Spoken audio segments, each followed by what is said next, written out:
Recording in तो ये progress. database करेंगे, सिंपल सी बात है।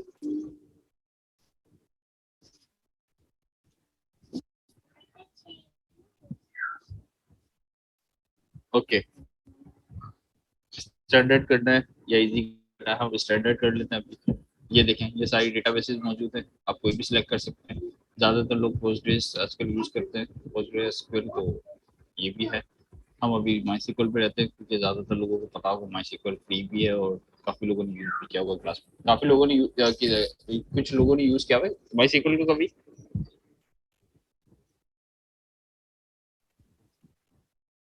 सर चले, नहीं भी क्या हो तो कोई टेंशन की बात नहीं है, अभी हमें यूज़ नहीं करना, अभी हमें एज अ सर्विस बनानी है ताकि डेवलपर इसको यूज़ कर सके किसी। तो हम समझ AWS पे हम बना के दे माईसीक्वल की, ताकि डेवलपर्स उसको यूज़ कर सकें और सब उससे कनेक्ट कर सकें, सिंपल जो आपका काम है। अभी हमें प्रोडक्शन के लिए चाहिए, ये वर्जन भी है माईसीक्वल का, कौन सा वर्जन यूज़ करना है, तो अभी तो लेटेस्ट पे ही है। प्रोडक्शन के लिए चाहिए नहीं, डेफिनेटली नहीं चाहिए, क्योंकि अगर प्रोडक्शन पे जाएंगे तो वो हमें चार्ज करेगा, तो हम फ्री टायर पे रहना चाहते हैं। यहाँ पे देखें, अगर मैं प्रोडक्शन पे रहता तो सारी चीज़ें अवेलेबल है, आपको कुछ करने की जरूरत नहीं है, खुद ही कर देगा। मल्टी जोन डीबी क्लस्टर बनाना है न्यू, वो खुद ही कर देगा। इंस्टेंस बनाना है या सिंगल डीबी इंस्टेंस बनाना है या सिंगल इंस्टेंस रखना है आपको, तो ये सारी चीज़ें देखें खुद से ही करके दे रहा है आपको। आपको ये सारी झमेलों में पढ़ने की जरूरत नहीं है कि मुझे ये सारी चीज़ें खुद जाके करनी है। ठीक है, डेटाबेस सेटिंग, आप डेटाबेस का आइडेंटिफायर अपना बना सकते हैं, तो डेटाबेस के इंस्टेंस का नाम दे दें, कुछ भी दे सकते हैं। यहाँ पे क्या देते हैं, माई सीक्वल डेटाबेस, ठीक है, क्रेडेंशियल आप अपने बताएंगे डेफिनेटली लॉगिन करने के लिए, तो यूजुअली तो एडमिन ही होता है, हम एडमिन कहते हैं, और पासवर्ड भी डाल देते हैं एडमिन 123। मैं अभी आपको बता ही इसी दे रहा हूँ ताकि हम इसको चेक कर सकते हैं। पासवर्ड है एडमिन 123, एडमिन 123, क्योंकि इसको मैं बाद में डिलीट करूँगा, टेंशन नहीं है। तो ये यहाँ पे आप बता रहे हैं कि आपको इंस्टेंस की कॉन्फ़िगरेशन क्या चाहिए, वही वाली बात है कि अगर आप चाहते हो अपने हिसाब से, तो अभी हम फ्री वाले पे हैं, तो देखिए आपके पास बहुत ज़्यादा अवेलेबिलिटी मौजूद नहीं होगी, ठीक है, हमारे पास जो अवेलेबल है वो ये रहे।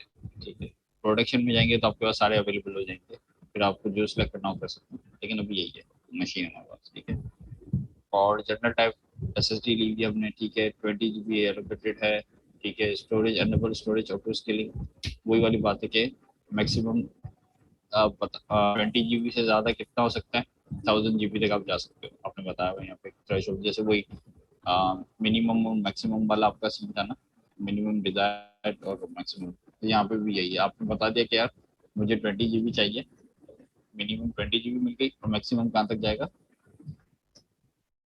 1000 तक। VPC की ज़रूरत नहीं है, ठीक है, ये डिफ़ॉल्ट वाले यूज़ करते हैं। VPC पे हमारा एक पूरा टॉपिक है, वो भी हम देखेंगे। सबनेट मास्क डिफ़ॉल्ट ही रहने देते हैं, पब्लिक एक्सेस करना है या नहीं करना, अगर पब्लिक एक्सेस करेंगे तो ये हम इसको कनेक्ट करवा सकते हैं। और RDS will assign will not assign a public IP, अगर आप चाहते हो कि ये पब्लिक ना हो तो फिर ये इसी पे रखेंगे, ताकि वो अभी हमने उसमें याद है हमने एक काम किया था लोड बैलेंसर के अंदर, हमने लोड बैलेंसर को पब्लिक IP दी थी, मतलब लोड बैलेंसर के ऊपर IP थी हमारी पब्लिक, हम उसको एक्सेस करते थे, और जबकि क्लाइंट जो यानी EC2 के इंस्टेंसेस थे उसको हम एक्सेस नहीं कर पाते थे। तो अगर आप गौर से देखें तो EC2 का जो इंस्टेंस था वो एक हिसाब से प्राइवेट हो चुका था, उसको क्योंकि कोई एक्सेस ही नहीं कर पा रहा था, उसको परमिशन ही नहीं दी हुई थी, लेकिन हम लोड बैलेंसर के थ्रू EC2 को एक्सेस कर सकते थे, EC2 को डायरेक्ट एक्सेस नहीं कर सकते थे। तो यहाँ पे भी यही है, हम किसी EC2 के इंस्टेंस की मदद से हम इसको एक्सेस जरूर कर सकते हैं अगर नो करेंगे, लेकिन यस में पब्लिकली एक्सेस होगा, ताकि हमें जो ID पासवर्ड दिया हम उससे एक्सेस यूज कर सकते हैं। ये कह रहा है कि कोई VPC अगर आपका पहले से बना हुआ है तो आप वही यूज़ कर लें, वरना तो नया बना लें। अभी मैंने कहा कि भाई नया वर्ड है वही यूज़ कर लो। अवेलेबिलिटी जोन आप बता सकते हो, जो भी आप यहाँ पे कि कौन से अवेलेबिलिटी जोन के अंदर आपको इसको रखना है। पासवर्ड ऑथेंटिकेशन करनी है, जो हमने अभी ऊपर दिया था, पासवर्ड एंड IAMI और IAM डेटाबेस के अंदर यूजर बना के उसको रोल असाइन कर सकते, वो डेफिनेटली उसी लोग यूजर को एक्सेस होगा। अगर आप चाहते हो तो ये भी पॉसिबिलिटी है। which allow you authorized to communicate with this DP instance using ये एक ऑथेंटिकेशन मेथड है, उसकी वजह से हो सकता है, लेकिन अभी हमें इसको देखने की ज़रूरत नहीं है।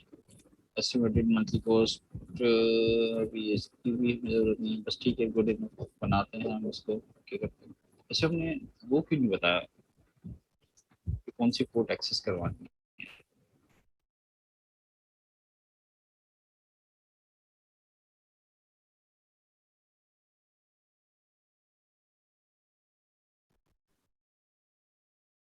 मैंने अभी ज़्यादा हम आगे नहीं बढ़े, हम लोग RDS की सर्विस पे गए और क्रिएट डेटाबेस क्लिक किया हुआ है। हमने माई को क्लिक किया क्योंकि यहाँ पे बहुत सारी डेटाबेस सकते हैं, ये वाली यूज़ करेंगे क्योंकि उनकी खुद की है, प्रोप्राइटरी है, तो ये इसके चार्जेस हैं, ये फ्री नहीं है, हाँ बट ये सारी फ्री हैं। तो अभी मैंने माई यूज़ कर लिया ताकि सारे लोग यूज़ कर सकते हैं, उस पर बहुत ईजी फ्री ट्रायल लिया। प्रोडक्शन होता तो प्रोडक्शन पे जाता, अभी फ्री ट्रायल लिया हुआ। ये देखिए, ये इन्वायरमेंट भी है कि अगर आप डेवलपमेंट और टेस्टिंग के लिए अलग, प्रोडक्शन के लिए अलग, तो ये आप यहाँ से भी चूज़ कर सकते हैं। अब अपनी डेवलपमेंट और जब को कॉल करेंगे तो फिर प्रोडक्शन में डेटा इससे आ रहा जा रहा होगा। ठीक है, क्रेडेंशियल्स दे दिए मैंने, एडमिन एडमिन में कुछ ही दे दिया था, वो याद है। ठीक है, स्टोरेज टाइप बता दिया मैंने इसको, कनेक्टिविटी बताई, सबनेट ग्रुप बता दिया, सिक्योरिटी ग्रुप, पोर्ट इसको एक्सेस करना हमें अलाउ करवानी होगी।